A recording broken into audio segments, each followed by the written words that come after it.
Right. So ఈరోజు క్లాస్లో ఏంటి అంటే trading profit and loss balance షీట్ని మనము ఎలా ప్రిపేర్ చేయాలి, ట్రేడింగ్ అకౌంట్లో ఏం ట్రాన్సాక్షన్స్ ఉంటాయి, ప్రాఫిట్ అండ్ లాస్లో ఏముంటాయి, బ్యాలెన్స్ షీట్లో ఏముంటాయో చూద్దాం. సో లాస్ట్ క్లాస్లో జర్నలిస్ట్ ప్రిపరేషన్ మనం చేసాం కదా. సో నెక్స్ట్ ఇప్పుడు చూస్తే trading account. So trading account proforma ఎలా ఉంటుంది, ట్రేడింగ్ అకౌంట్లో ఏం రికార్డ్ చేస్తాం, ప్రాఫిట్ అండ్ లాస్ ప్రొఫార్మా ఏముంటుంది, దాంట్లో ఏం రికార్డ్ చేస్తాం చూద్దాం.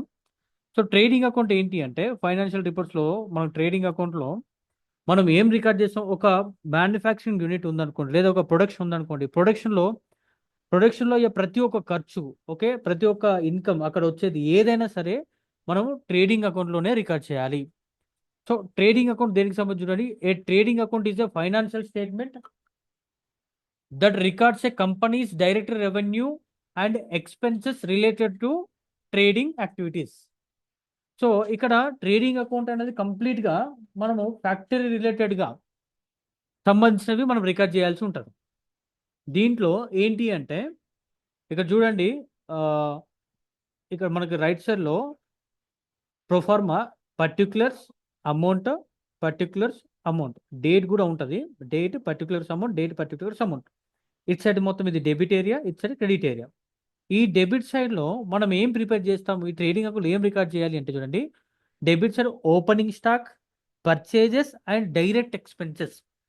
ఓకే, సో మనం మ్యానుఫ్యాక్చర్ చేసేటప్పుడు ప్రొడక్షన్లో మనకు ఖచ్చితంగా ఓపెనింగ్ స్టాక్ కావాలి, రా మెటీరియల్ దాంతోపాటు మళ్ళీ పర్చేజెస్, ట్రేడ్ పర్చేజెస్, దాంతోపాటు డైరెక్ట్ ఎక్స్పెన్సెస్ని మనము ఈ డెబిట్ సైడ్లో రికార్డ్ చేయాలి. నెక్స్ట్ క్రెడిట్ సైడ్లో ఏంటి అంటే సేల్స్, రెవెన్యూ, సేల్స్ కానీ దాంతోపాటు ఓకే ఇంకా ఏదైనా ఫ్యాక్టరీలో వచ్చే ఇన్కమ్స్ కానీ, నెక్స్ట్ క్లోజింగ్ స్టాక్, ఇవి ఖచ్చితంగా ఈ అకౌంట్లో మనం మెన్షన్ చేయాలి. డెబిట్ సైడ్ వచ్చేసి opening stock, purchases and direct expenses. Credit సైడ్లో sales, closing stock and direct ఇన్కమ్స్ని మనం రికార్డ్ చేయాలి. ఇది ట్రేడింగ్ అకౌంట్ సంబంధించింది. సో ట్రేడింగ్ అకౌంట్ ఇంకేమేమి ఉంటాయి అంటే ఇక్కడ మనం ఒకసారి క్లియర్గా చూస్తే ఇక్కడ చూడండి, date particulars rupees, date particulars rupees, ఇది డెబిట్ ఏరియా. ట్రేడింగ్ అకౌంట్కి సంబంధించింది. ట్రేడింగ్ అకౌంట్లో ఏమేమి జరుగుతుంది అంటే ఫ్యాక్టరీలో ఏమేమి ఎక్స్పెన్స్ జరుగుతాయి. ఫర్ ఎగ్జాంపుల్ ఒక చిన్న ఎగ్జాంపుల్ తీసుకుందాం. మనం ఒక చైర్ని రెడీ చేయాలనుకోండి. ఒక చైర్ని రెడీ చేయడానికి మనకి ఏం కావాలి, వుడ్ కావాలి. ఆ వుడ్ని తీసుకొచ్చి, వుడ్ని మనం ట్రావెల్ చేసుకొచ్చి తీసుకొచ్చి లేబర్స్ ద్వారా లోడింగ్ అంటే వెహికల్స్ లోడ్ చేసి అన్లోడ్ చేసేసి వచ్చే టైంలో ట్యాక్సెస్ పే చేసి, ఓకే, అండ్ ఒక మిషన్ తీసుకొని మిషన్కి ఆపరేటర్కి ఒక ఎంప్లాయీని పెట్టుకొని ఆ ఎంప్లాయీ ఆ వుడ్ని ఒక చైర్ లాగా కన్వర్ట్ చేసి ఫినిషింగ్ వుడ్స్ కంప్లీట్ అయిన తర్వాత ఆ చైర్ని గోడౌన్కి షిఫ్ట్ చేసి గోడౌన్లో స్టోర్ చేసుకొని అక్కడ నుంచి మళ్ళీ ఏం చేస్తాం మనము, ఒక స్టోర్ మెయింటైన్ చేస్తూ ఆ స్టోర్కి సంబంధించిన లీగల్ డాక్యుమెంట్స్ అన్ని రెడీ చేసుకొని స్టోర్ని ఎస్టాబ్లిష్ చేసి అక్కడ ఒక ఎంప్లాయీస్ని పెట్టుకొని మార్కెటింగ్ టీం పెట్టుకొని ఎంప్లాయీస్ ద్వారా వర్క్ చేస్తూ మార్కెటింగ్ చేస్తూ ఉంటే అక్కడ మనకు కస్టమర్ వచ్చి కస్టమర్ ఆర్డర్ ప్లేస్ చేసినప్పుడు మనము ఆ ప్రోడక్ట్ని కస్టమర్కి రీచ్ చేస్తాం. ఇలా ఒక రా మెటీరియల్ ఒక కంప్లీట్ ఒక ఒక ప్రొడక్ట్గా రెడీ అయిపోయి ఒక ఒక కస్టమర్కి రీచ్ అయ్యేంత వరకు చాలా రకాల ఎక్స్పెన్సెస్ జరుగుతాయి. ఓకే, సో మరి వీటిని రికార్డ్ చేయడం కోసమే రిపోర్ట్స్. ఇందులో ట్రేడింగ్ అకౌంట్ గుర్తుపెట్టుకోండి, కంప్లీట్గా ఒక ప్రొడక్ట్ రెడీ అవ్వకంటే ముందు ఏవైతే ఖర్చులు ఉంటాయో అది ప్రతిదీ ట్రేడింగ్ అకౌంట్లోనే రాయాలి. మనం ప్రొడక్ట్ రెడీ అవ్వకంటే ముందుగా ఉండే ఖర్చులన్నీ మనము ట్రేడింగ్ అకౌంట్లోనే మెన్షన్ చేయాలి. ప్రొడక్ట్ రెడీ అయిన తర్వాత ఉండేది మనకు నెక్స్ట్ రిపోర్ట్లో వస్తుంది. ఫస్ట్ ఇక్కడ ట్రేడింగ్ అకౌంట్ చూద్దాం.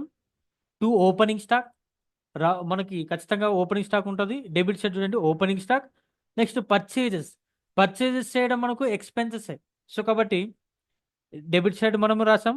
దాంతోపాటు డైరెక్ట్ ఎక్స్పెన్సెస్, మళ్ళీ డైరెక్ట్ ఎక్స్పెన్సెస్లో freight, customs, wages, gas and water, fuel, factory expenses, royalty and production, cargo, shipping, import duty, custom duty, dock charges, octroi, carriage on purchases and carriage inwards. ఇవన్నీ మనకు ఎక్కడ జరుగుతాయి అంటే manufacturing ప్రొడక్షన్లో జరుగుతాయి. ఇలాంటివన్నీ మనము ట్రేడింగ్ అకౌంట్లో డెబిట్ సైడ్ రాయాలి. మరి క్రెడిట్ సైడ్ ఏం రాయాలంటే ఇన్కమ్స్, రెవెన్యూ రిలేటెడ్గా ఉంటే ఏముంటుంది, సేల్ చేయడం కంపెనీకి ఇన్కమ్ జనరేట్ చేసే పని కదా. సో రెవెన్యూ కాబట్టి ఇక్కడ క్రెడిట్ సైడ్ మనకి సేల్స్, దాని తర్వాత క్లోజింగ్ స్టాక్, దాంతోపాటు direct incomes, sale of scrap sale చేస్తే కూడా మన మనీ వస్తుంది. సో ఇలాంటివి మనం ఏం చేయాలి అంటే ఇక్కడ ట్రేడింగ్ అకౌంట్లో ప్రిపేర్ చేయాలి. సో ట్రేడింగ్ అకౌంట్లో మళ్ళీ గుర్తుపెట్టుకోండి, opening stock, purchases, direct expenses, debit side. అదే క్రెడిట్ సైడ్ వస్తే sales, closing stock, direct incomes. మళ్ళీ మనము ఇక్కడ డిఫరెంట్ టైప్స్ ఉన్నాయి ఎక్స్పెన్సెస్. ఇన్కమ్స్లో అయితే ఒకటే ఇన్కమ్ ఉంది. మనకి ఇక్కడ ఎక్స్పెన్సెస్లో కూడా డిఫరెంట్ టైప్స్ ఉంటాయి. అవి ఏంటి అనేది కూడా మనం ముందు క్లాస్లో చూద్దాం. ఇది దేనికి సంబంధించింది? Trading account. నెక్స్ట్ దాని తర్వాత ట్రేడింగ్ అకౌంట్ తర్వాత మనం ప్రిపేర్ చేయాల్సింది ప్రాఫిట్ అండ్ లాస్. సో మరి ప్రాఫిట్ అండ్ లాస్లో ఏం రికార్డ్ చేస్తాము అంటే, so first profit and loss చూడండి. The profit and loss account also known as the income statement is a financial report that shows the company's revenue, expenses, and overall profit or loss over a specific period. It helps a business understand their financial performance. మరి మనం ఇక్కడ ఏం చేస్తాము? Profit and లాస్లో ఏం record చేస్తామంటే, production complete అయిన తర్వాత ఇంకా మళ్ళీ ఆఫీస్లో మనకి ఏం చేస్తాం? అడ్మిన్ వర్క్స్ ఉంటాయి. ఓకే, అడ్మినిస్ట్రేషన్ వర్క్స్ ఉంటాయి, మార్కెటింగ్ వర్క్స్ ఉంటాయి. ఇక్కడ కూడా ఎస్టాబ్లిష్ చేయడానికి స్టేషనరీకి, పోస్టేజ్కి, టెలిగ్రామ్స్కి, అడ్వర్టైజ్మెంట్కి, telephone bill, electricity bill, okay, ఇలా చాలా రకాల ఎక్స్పెన్స్ ఉంటాయి. ఈ ఎక్స్పెన్సెస్ అన్ని మనము ప్రాఫిట్ అండ్ లాస్లో ఇక్కడ డెబిట్ సైడ్ రాయాలి. సేమ్ పర్టికులర్స్ అమౌంట్ ఉంటుంది. చూడండి, salaries, rent, travelling expenses, stationery, postage. ఇక్కడ ఉన్న ఏ ఎక్స్పెన్సెస్ కూడా మనం మ్యానుఫ్యాక్చరింగ్లో యూజ్ చెయ్యము, ప్రొడక్షన్లో వాడము. ఇవన్నీ ఏంటి? ప్రొడక్షన్ కంప్లీట్ అయిన తర్వాత ఇది అడ్మిన్ వర్క్స్, ఓకే, అడ్మినిస్ట్రేషన్లో జరిగే వర్క్స్. ఈ ఇక్కడ జరిగే ఎక్స్పెన్స్ అన్నింటిని మనం ఏం చేయాలంటే ప్రాఫిట్ అండ్ లాస్లో రికార్డ్ చేయాలి. అది డెబిట్ సైడ్. అండ్ ఇక్కడ ఆఫీస్లో వచ్చే ఇన్కమ్స్ ఏమైనా ఉంటాయి, వాటిని ప్రాఫిట్ అండ్ లాస్లో క్రెడిట్ సైడ్ చేయాలి. Gross profit, so net rent received, discount received, interest earned, bad debts recovered, commission earned, dividend received, ఇవన్నీ ఇన్కమ్స్. ఓకే, ఈ ఇన్కమ్స్ ఏవైతే ఉన్నాయో ఆఫీస్ అంటే ప్రొడక్షన్ తర్వాత జరిగే ఇన్కమ్స్ ఏ వచ్చినా కూడా మనము ప్రాఫిట్ అండ్ లాస్లో రికార్డ్ చేయాలి. ట్రేడింగ్ అకౌంట్ ఏమో ప్రొడక్షన్ రెడీ అవ్వకంటే ముందు జరిగే ఎక్స్పెన్స్ అని ట్రేడింగ్ అకౌంట్లో, ప్రొడక్షన్ అయిన తర్వాత మనము ఏ ఎక్స్పెన్స్ అయినా చేస్తే వాటిని ప్రాఫిట్ అండ్ లాస్లో రికార్డ్ చేయాలి. నెక్స్ట్ దాని తర్వాత ఇప్పుడు ఇక్కడ చూస్తే ట్రేడింగ్ అకౌంట్లో ఎక్స్పెన్సెస్ ఉన్నాయి, ప్రాఫిట్ అండ్ లాస్లో కూడా ప్రాఫిట్ అండ్ లాస్లో అండ్ ట్రేడింగ్ రెండింటిలో ఎక్స్పెన్స్ ఉన్నాయి. కానీ మనము ట్రేడింగ్ అకౌంట్లో రికార్డ్ చేసే వాటిని డైరెక్ట్ ఎక్స్పెన్స్ అని, ప్రాఫిట్ అండ్ లాస్లో రికార్డ్ చేసే వాటిని మనము ఇండైరెక్ట్ ఎక్స్పెన్స్ అని అంటాం. ఓకే, సో దీంట్లో కూడా మనం వాటిని ఎలా ఐడెంటిఫై చేయాలి? అసలు ఎక్స్పెన్స్ అంటే ఏంటి అంటే, first expenses. Okay, in accounting an expenses is a cost of occurred by business to generate revenue or maintain its operation. Okay, మనం ఏదైనా ఒక బిజినెస్ రన్ చేయడానికి, ఓకే, అండ్ రెవెన్యూ జనరేట్ చేయడానికి కొన్నిటిపైన డబ్బులు మనం పెట్టాల్సి ఉంటుంది. అంటే ఫర్ ఎగ్జాంపుల్ ఇప్పుడు ఏంటి, ఇప్పుడు బిజినెస్ ఉంది, ఒక బిజినెస్ రన్ చేయాలంటే ఖచ్చితంగా మనకి ఏం కావాలి?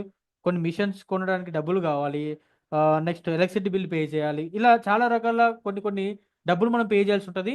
వాటిని మనము ఎక్స్పెన్స్ అంటాం. ఇవి ఏం చేస్తాయంటే బిజినెస్లో రెవెన్యూ జనరేట్ చేసుకోవడానికి యూజ్ అవుతాయి మనకి. ఓకే, సో వాటిని మనము ఎక్స్పెన్స్ అంటాం.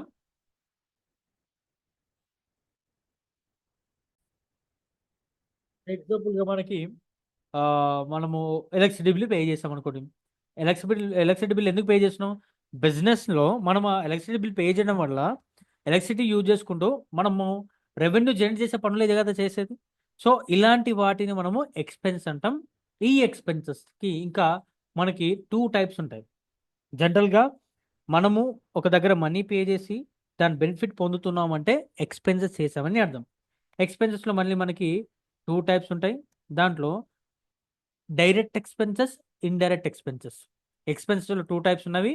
ఒకటి డైరెక్ట్ ఎక్స్పెన్సెస్, రెండోది ఇండైరెక్ట్ ఎక్స్పెన్సెస్.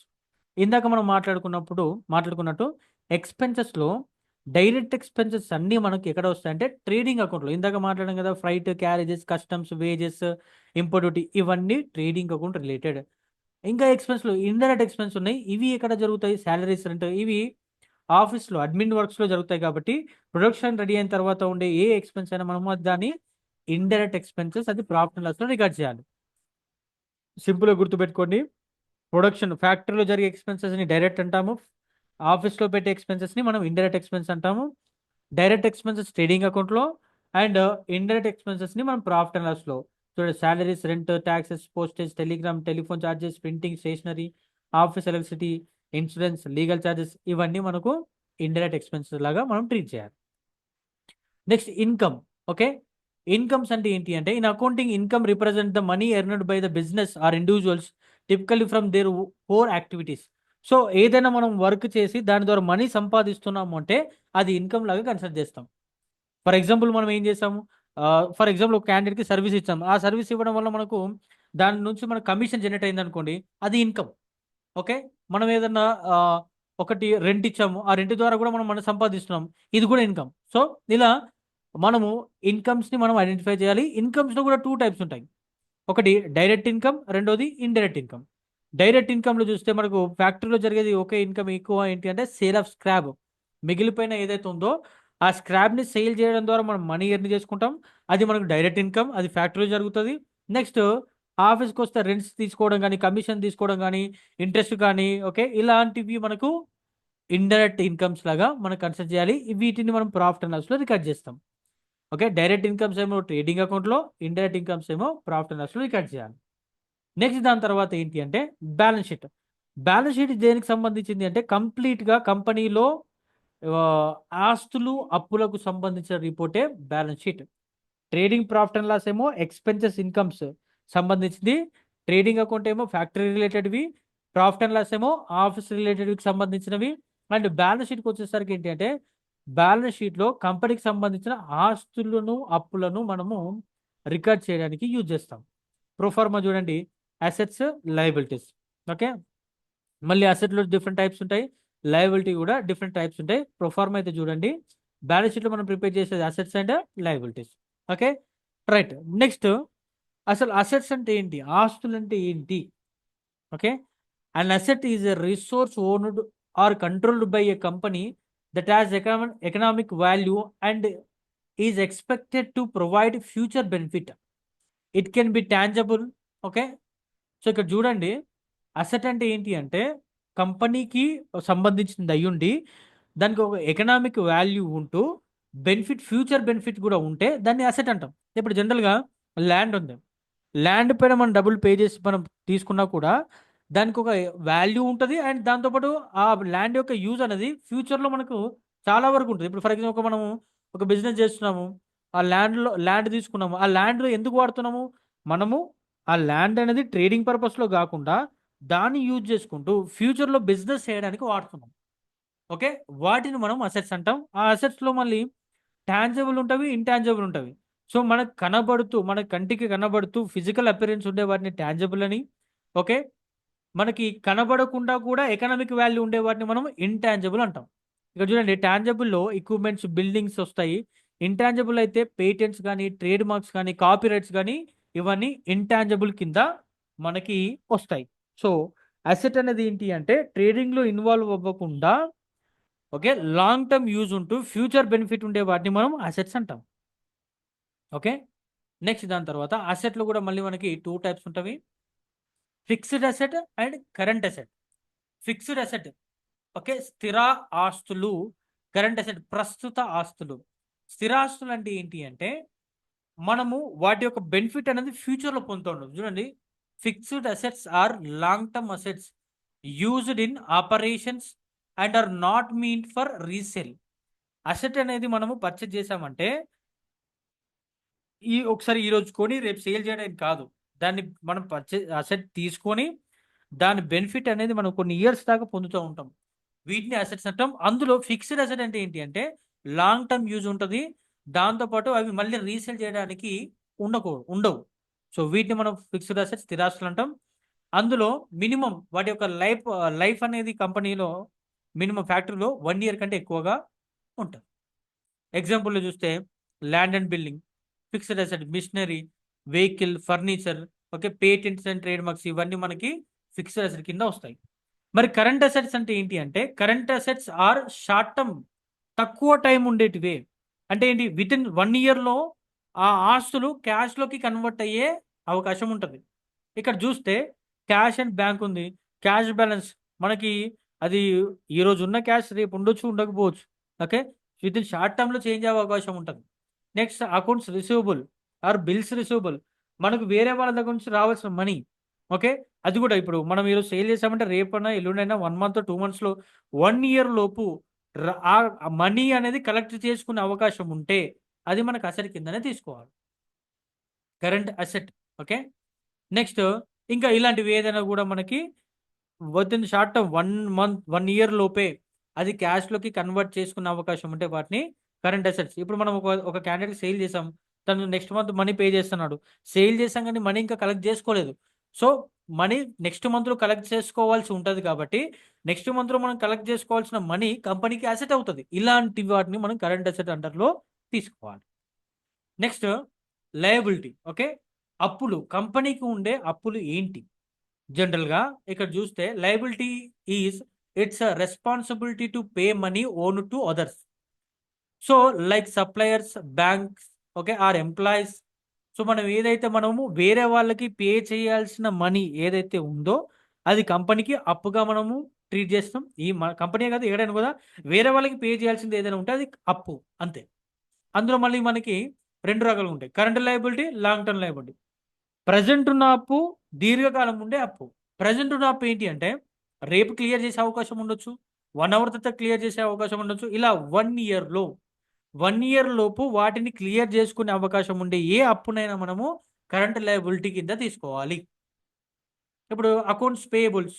ఓకే. మనం మనీ వేరే వాళ్ళకి పే చేయాల్సింది, నెక్స్ట్ మంత్ శాలరీ పే చేయాలి. ఇప్పుడు కాదు, నెక్స్ట్ మంత్ పే చేయాల్సింది. పే చేయాల్సింది పే చేయాల్సి ఉందంటేనే అప్పు. అప్పులో కరెంట్ లయబిలిటీ అని ఎందుకు అంటున్నాము? అది నెక్స్ట్ మంత్ క్లియర్ అవుతుంది. వితిన్ 1 ఇయర్లోనే క్లియర్ అయ్యే అవకాశం ఉంది. ఇలాంటివన్నీ కరెంట్ లయబిలిటీ కింద వస్తాయి. సంటి క్రెడిటర్. సంటి క్రెడిటర్స్ అంటే మనం ఎవరి దగ్గర నుంచి అయితే కొంటున్నామో గూడ్స్ని, ఆ గూడ్స్ ఇచ్చిన వ్యక్తి మనకు సంటి క్రెడిటర్ అవుతారు. మనం గూడ్స్ పర్చేజ్ చేసినప్పుడు డబ్బులు పే చేయకుండా తర్వాత పే చేస్తామని తెచ్చుకున్నప్పుడు అతన్ని మనము లయబిలిటీ కింద చూపించాలి. అతన్ని సంటి క్రెడిటర్ అండర్లో వస్తారు. బ్యాంక్ ఓవర్ డ్రాఫ్ట్ కూడా. బ్యాంక్ ఓవర్ డ్రాఫ్ట్ ఏంటిది?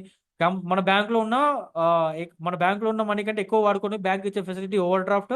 ఆ ఓవర్ డ్రాఫ్ట్ కూడా మనము వితిన్ షార్ట్ టర్మ్లోనే పే చేయాల్సి ఉంటుంది. అది కూడా మనకు అప్పే, కానీ కరెంట్ లయబిలిటీ ప్రజెంట్ ఉన్నప్పుడు. ఇంకా లాంగ్ టర్మ్ కింద చూస్తే బ్యాంక్ లోన్స్. ఇవి దీర్ఘకాలం 1 ఇయర్ కంటే ఎక్కువ ఉండే ఇలాంటి వాటిని మనము లాంగ్ టర్మ్ లయబిలిటీ అంటాం. ఓకే. సో ఇవి మనకు బ్యాలెన్స్ షీట్లో రికార్డ్ చేస్తాం. మళ్ళీ చూడండి, ట్రేడింగ్ అకౌంట్ దేనికి సంబంధించిందంటే ఫ్యాక్టరీకి సంబంధించింది. ఓకే. ప్రాఫిట్ అండ్ లాస్ ఏమో ఆఫీస్ రిలేటెడ్గా, అండ్ బ్యాలెన్స్ షీట్ ఏమో మనకి ఆస్తులకు అప్పులకు సంబంధించింది. ఒక్కసారి ఇప్పుడు మనము trading account, profit and loss balance షీట్లో ఏమేమి ఉంటాయో ఒకసారి క్లియర్గా చూస్తే, ఇది చూడండి, ఇది ట్రేడింగ్ అకౌంట్. ఓకే. మనం ఇందాక చూసాం. ఇప్పుడు ప్రాఫిట్ అండ్ లాస్ చూస్తే, ప్రాఫిట్ అండ్ లాస్ ఒకసారి అబ్జర్వ్ చేస్తే చూడండి, ఇండైరెక్ట్ ఎక్స్పెన్స్ అనే హెడ్డింగ్ ఉంది. Office and admin expenses, salaries, rent, taxes, postage, telegram, telephone charges, printing, stationery, office and electricity insurance, legal charges, ఇవన్నీ కూడా మనకు ఆఫీస్ రిలేటెడే. ఇవి ఎక్కడ రాసాము? ఇది profit and loss account. Profit and loss అకౌంట్స్లో ప్రొడక్షన్ రిలేటెడ్వి రావు. Next marketing. ఇవి డెబిట్ సైడ్ మొత్తం ఎక్స్పెన్స్ రాయాలి, క్రెడిట్ సైడ్ ఇన్కమ్స్ రాయాలి. మార్కెటింగ్ రిలేటెడ్ కూడా carriage outwards, freight outwards, salaries, advertisement, commissions, discount allowed, bad debts. Okay. ఇలా ప్రతిదీ కూడా మనం ఇక్కడ రికార్డ్ చేస్తుంది. ఓకే. ప్రొడక్షన్కి సంబంధం లేని ఎక్స్పెన్సెస్, వాటన్నిటిని మనం ప్రాఫిట్ అండ్ లాస్లో డెబిట్ సైడ్ రాయాలి. అండ్ క్రెడిట్ సైడ్ చూస్తే ఇన్కమ్స్. ఇక్కడ చూడండి, commission received, rent received, interest received, discount from creditors, discount on purchases, dividend received, interest on drawings. ఇవన్నీ మనకు దేనికి సంబంధించింది అంటే profit and loss related. Trading account, profit and లాస్లో రెండిట్లో రికార్డ్ చేసేటివి ఎక్స్పెన్సెస్, ఇన్కమ్సే, కానీ చిన్న డిఫరెన్స్ ఉంది. Next balance sheet. Balance sheet కోసం మనం ఇందాక ఏమనుకున్నాం? ఆస్తులను, అప్పులను. ఓకే. Liabilities and assets. అప్పులలో మెయిన్గా చూడండి, క్యాపిటల్. క్యాపిటల్ అంటే ఇన్వెస్ట్మెంట్ అమౌంట్. ఇన్వెస్ట్మెంట్ అమౌంట్ కంపెనీకి అప్పుే. ఓకే. నెక్స్ట్ దాని తర్వాత ఇంకా ట్యాక్స్. ట్యాక్స్ మనం పే చేస్తే ఓకే, కానీ పే చేయాల్సింది ఇప్పుడు ఈరోజు మనము ఒక ట్యాక్స్ కలెక్ట్ చేసాం కస్టమర్ దగ్గర నుంచి, అది నెక్స్ట్ ఈ ఇయర్ మంత్ ఎండింగ్లో 24th పే చేయాలి. కానీ ఆ 24th వరకు మన దగ్గరనే ట్యాక్స్ ఉంటుంది కదా. మరి మన దగ్గర ఉన్న ట్యాక్స్ మనకైతే డబ్బులు ఉన్నప్పుడు అది మనకి ఇన్కమా, ఎక్స్పెన్సా, అసెట్, లయబిలిటీ చూపించాలి కదా. వేరే వాళ్ళకి పే చేసిన మనీ మన దగ్గర ఉందంటే అది లయబిలిటీయే. సో ట్యాక్స్ కూడా లయబిలిటీ. సండ్రీ క్రెడిటార్స్ లయబిలిటీయే. బిల్స్ పేయబుల్, చెల్లించాల్సిన బిల్స్ కూడా అప్పుయే. బ్యాంక్ ఓవర్ డ్రాఫ్ట్ అప్పు అవుతుంది. పిఎఫ్ అమౌంట్ కూడా కంపెనీకి అప్పే, లోన్స్ కూడా అప్పే, రిజర్వ్స్ కూడా అప్పే కంపెనీకి. అసెట్లోకి వస్తే cash asset. Okay. Next bills receivable, రావాల్సిన బిల్స్. వేరే వాళ్ళ దగ్గర నుంచి మనకు రావాల్సింది ఏదైనా సరే అది ఎప్పటికైనా ఆస్తి. సండి డెటార్స్. ఓకే. అంటే డెటార్స్ అంటే ఎవరు అంటే మనం ఎవరికైతే గూడ్స్ని సేల్ చేస్తామో సేల్ చేసినప్పుడు డబ్బులు ఇవ్వకుండా తీసుకున్న వ్యక్తి అతన్ని మనం సండ్రీ డెటార్ అంటాం. మనం ఇప్పుడు సేల్ చేసాము, డబ్బులు ఇవ్వలేదు, తర్వాత ఇస్తా అన్నాడు. సో కంపెనీకి ఫ్యూచర్లో అది రిసీవ్ అవ్వాల్సిందే కాబట్టి కంపెనీకి అది అసెట్ అవుతుంది. వాళ్ళని ఏమనాలి అంటే సండ్రీ డెటార్స్. సేల్స్ చేసినప్పుడు వచ్చేవాళ్ళు సండ్రీ డెటార్స్. క్లోజింగ్ స్టాక్ అసెటే, ఇన్వెస్ట్మెంట్ అసెట్ అవుతుంది, furniture asset, plant, land and building ఇవన్నీ అసెట్స్, గుడ్ విల్ కూడా అసెట్టే. ఇది మనము ట్రేడింగ్ ప్రాఫిట్ అండ్ లాస్లో ఇలాంటి ట్రాన్సాక్షన్స్ రికార్డ్ చేయాలి. ఇప్పుడు మనము వీటిని బేస్ చేసుకొని ఈరోజు నెక్స్ట్ క్లాస్లో ఒక ఫైనల్ రిపోర్ట్స్ని ఎలా రెడీ చేయాలనేది మనం చూస్తాం. ఓకే, ఇది ఈరోజు క్లాస్. రైట్, నెక్స్ట్ క్లాస్లో మళ్ళీ కలుస్తాం.